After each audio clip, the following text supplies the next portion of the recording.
बोली बाके हरि लाल की जय। बोली कृष्ण कन्हैया लाल की।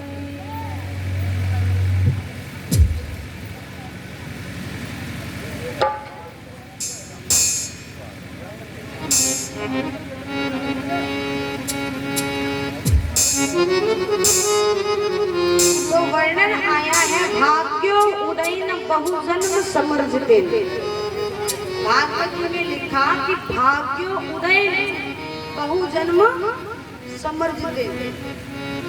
एक जन्म का नहीं, दो का नहीं, तीन का नहीं, कई जन्मों के जब पुण्य एकत्रित होते हैं ना, तब जाकर के हमको भगवान की रसमयी कथा सुनने को मिलती है। वरना कितने हैं मझोला में कथा साधु चले गए, उनको कुछ नहीं पता कहाँ कथा चल रही है। कई जन्मों के, एक जन्म का नहीं, भाग्य उदय कई जन्मों के, अनेकों जन्म के जब पुण्य गए। गोस्वामी जी ने सुंदर चौपाई के माध्यम से बताया कि एक घड़ी आधी घड़ी, एक घड़ी आधी घड़ी, और आधियों में पुण्या तुलसी संगत साधवी हरि कोट अधूरा। एक घड़ी आधी घड़ी, आधियों में पुण्य आधी। भगवान की कथा, भगवान का संकीर्तन, भगवान का सत्संग, ये जरूरी नहीं है महाराज 5 घंटे कथा चले। समझ रहे ना केशव भैया, ये जरूरी नहीं है कि 5 घंटे कथा चले। 5 घंटा कथा हमने कही, आपने दर्शन सुनी, दर्शन निकाली, मामला बोल गया। तो ये जरूरी नहीं है। भाग्योदय कई जन्मों के पुण्य एकत्रित होते, तब जाकर ये अवसर मिलता है। और उसमें भी बताया एक घड़ी आधी घड़ी, और आधी में पुण्य।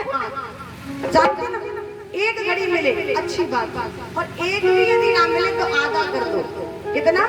आधा।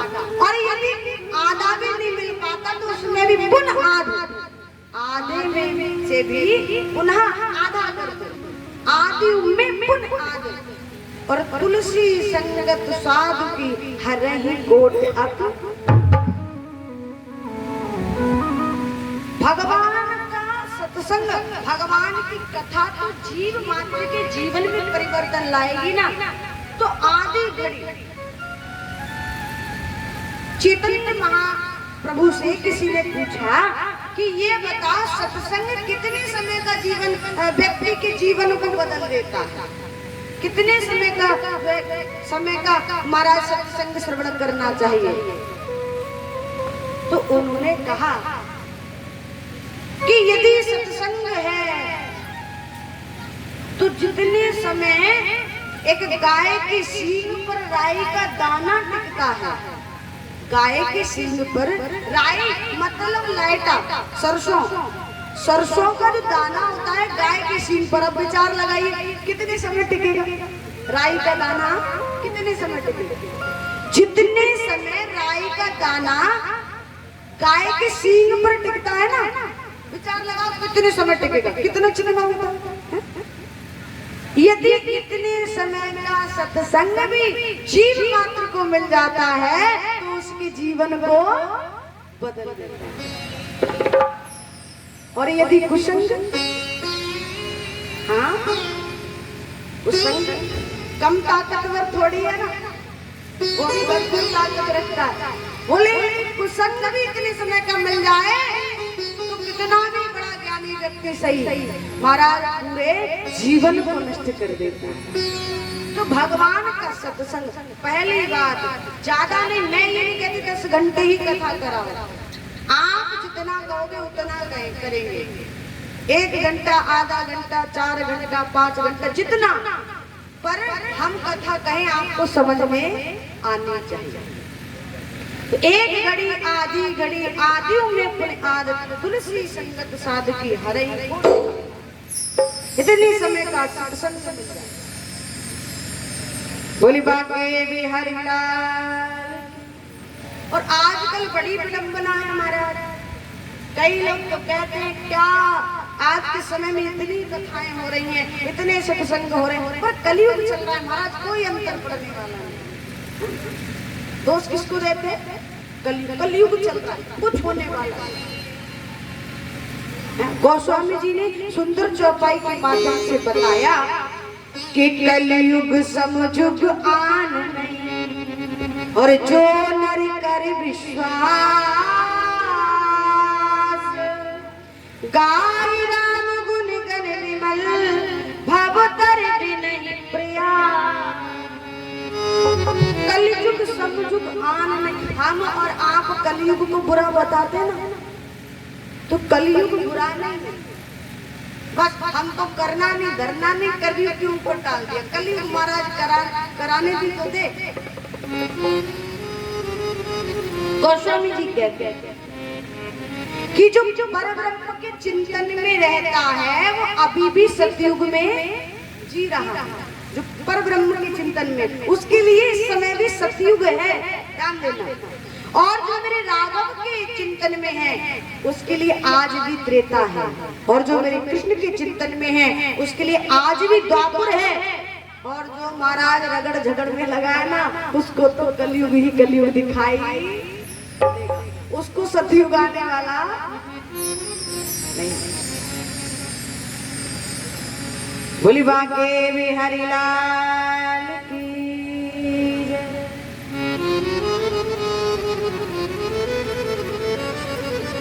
अति हरि कृपा चाहि पर होई, अति हरि कृपा चाहि पर होई, पावत ही मार्ग सोई, पावत ही मार्ग सोई।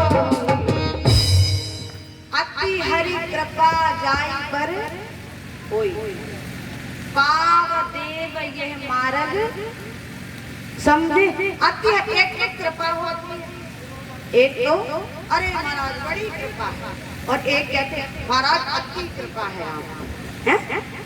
तो कृपा और अति कृपा में अंतर। यहाँ कृपा नहीं लगाया, अति हरि कृपा चाहि पर होई, पाव देव यह मार्ग, जिस पर मेरे राघवेंद्र सरकार की कृपा ही नहीं अति कृपा होती है, वही इस मार्ग में आता है, वही इस कथा प्रांगण में आता है, वरना शहर कोई आने वाला नहीं। अति हरि कृपा जाहि पर होई, पाव देत यह मार्ग। मेरे राघव जिस पर अति कृपा कर देते हैं वो इस कथा प्रांगण में। और इतना ही नहीं, आगे बताया आवत यही सर अति कठिनाई, आवत यही सर अति कठिनाई। विचार किया, कथा है और बहन जी की कथा चली, चलो कम से कम ज्यादा नहीं तो आधा घंटा सुन के आते। हाँ पर लगा अरे सुबह फॉर्म ऑनलाइन करने ना, छोड़ो कल जाता, फिर बैठ गया। तो ये क्या है? आवत यही सर अति कठिनाई, बड़ी कठिनाई होती महाराज, आने का मन नहीं करता, कई बार मन बनाते, बार बार मन बनाते, और जब मन बनता है कई बार मन बनता है, मन बनने के बाद बदल भी जाता है। जब तक मेरे राघव की अति कृपा नहीं होती, मन बन के बदल जाता है, नहीं जाएगा। तो आवत यही से अति कठिनाई, यहाँ आने पर भी बड़ी कठिनाई हुई। और महाराज पता, कई लोग तो ऐसे हैं महाराज यहाँ आने के बाद भी भगवान की कथा श्रवण नहीं कर पाते। भाई जो नहीं आते उनकी तो बात ही छोड़ो, लेकिन जो यहाँ आते हैं कई तो ऐसे भी आते हैं देखिए आप लोग तो अच्छे हैं, आपकी बात नहीं चलती।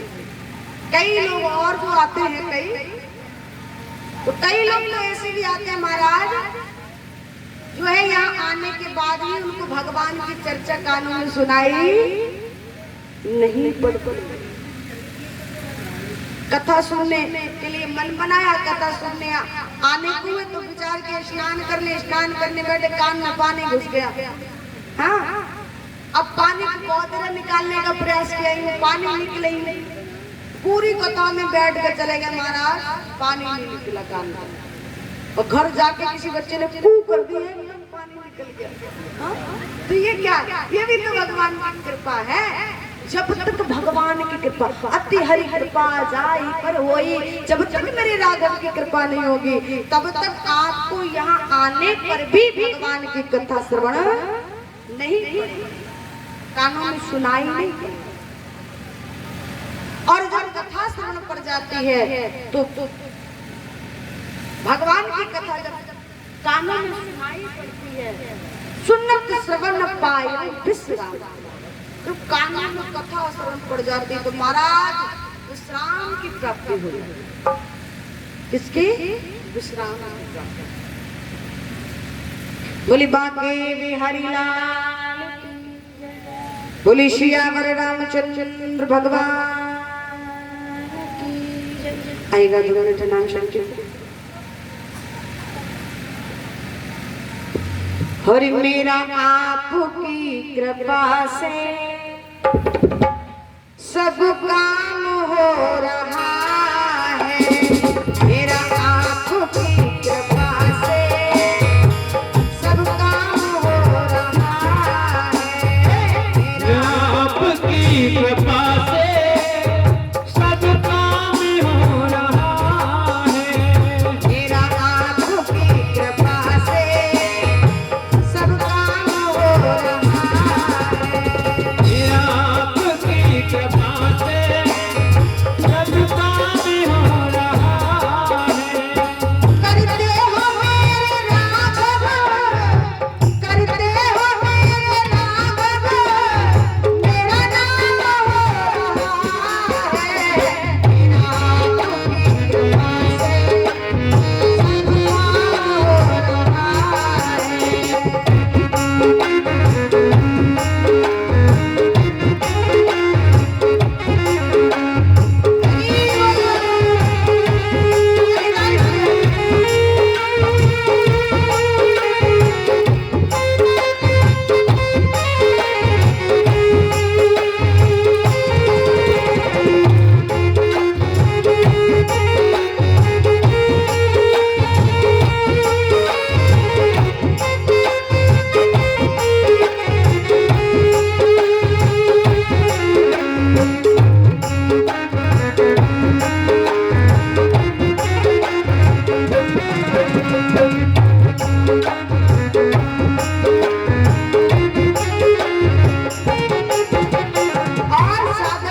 और भक्त कहता है मैं तो नहीं हूँ काबिल, तेरा प्यार कैसे पाऊं। मैं तो नहीं हूँ काबिल, तेरा प्यार कैसे पाऊं।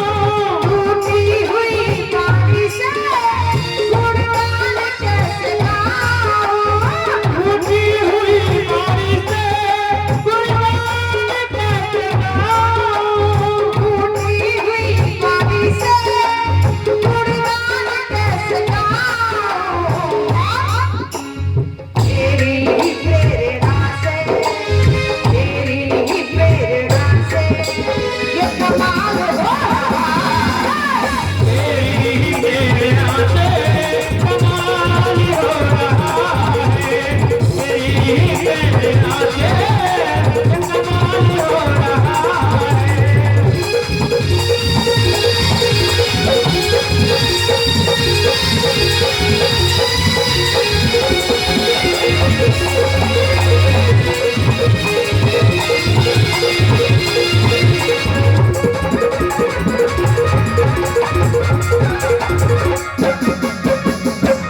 और अंतिम शब्दों में भक्त कहता है ठाकुर से राघव, तुम साथ हो तो मेरे किस चीज की कमी है। तुम साथ हो तो मेरे किस चीज की कमी है। तुम साथ हो तो मेरे किस चीज की कमी है। किसी और चीज की हमें परवाह भी नहीं है। किसी और चीज की हमें परवाह भी नहीं है। किसी और चीज की हमें परवाह भी नहीं है। तेरे साथ ये गुलाम, तेरे साथ ये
जय बोले श्यामर रामचंद्र भगवान। जय। तो प्रथम दिन ही ऐसा भाव गाते हुए चलेंगे कि कन्हैया मैं करने वाला करवाने वाला कोई नहीं, हे राघव सब आपकी कृपा से। और ऐसा भाव मन में गाते हुए यदि भगवान की कथा को श्रवण करेंगे तो निश्चित रूप से प्रभु प्रसन्न। मेरा आपकी कृपा से सब काम होगा। करते हो मेरे राघव मेरा नाम हो। मैं यहाँ बैठकर कथा कह रही हूँ, ये मैं कराने वाला कोई और है, वरना मैं क्या, मेरे तो बाप की कथा नहीं होती। हाँ, ये सब मेरे ठाकुर की कृपा है। तो बस यही भाव को गाते हुए प्रभु करते हो मेरे राघव मेरा नाम हो। क्योंकि कोई भी माता पिता संसार में ये नहीं चाहते कि मेरे पुत्र का या मेरी पुत्री का नाम ना हो। ये तो जगत के पिता है ना, ये तो संसार का मालिक है, ये भी तो ये चाहेगा। बोली बागे बिहारी लाल की जय। तो अति हरि कृपा जाहि पर होई, पाव देत ये मार्ग सोई। जिस पर मेरे राघव की कृपा हो जाती है, आप लोग प्रति वर्ष भगवान की कथा कराते हैं। देखिए ये पीड़ा है, ये संकल्प है। संकल्प करना तो सरल होता है, लेकिन संकल्प को निभाना, संकल्प को पूर्ण करना बड़ा कठिन होता है। हर वर्ष उसी समय पर उसी तारीख पर इतना भव्य आयोजन करना कोई सहज नहीं है, समझ रहे? तो ये बड़ी कृपा है आप लोगों पर, आप सभी ग्रामवासियों पर अति हरि कृपा, अति कृपा है। केवल कृपा ही नहीं, अति हरि कृपा, अति ज्यादा ही कृपा है, जो कि प्रति वर्ष हर वर्ष क्रमशः, बीच में एक भी वर्ष छूटा नहीं। 3 वर्ष से तो मैं ही आ रही हूँ, और पता नहीं उससे पहले कितने समय से आप लोग इस कार्यक्रम को लगातार लेकर के चल रहे हैं। तो बस भगवान से यही प्रार्थना हम और आप करेंगे, प्रभु जैसे भी है टूटे तेरी सेवा में हाजिर है, बस कृपा दृष्टि बनाए रखना। और साल का जो नियम है, जो संकल्प है, बस आपकी कृपा से ऐसे ही पूर्ण होता रहे, और कुछ नहीं चाहिए।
बोली बागे बिहारी लाल की जय। बोली कृष्ण कन्हैया लाल की जय। बोली शुक्रदेव भगवान की जय। तो हाँ, मैं बता रही थी, बड़ी कृपा है आप पर और हम पर, दोनों पर ही।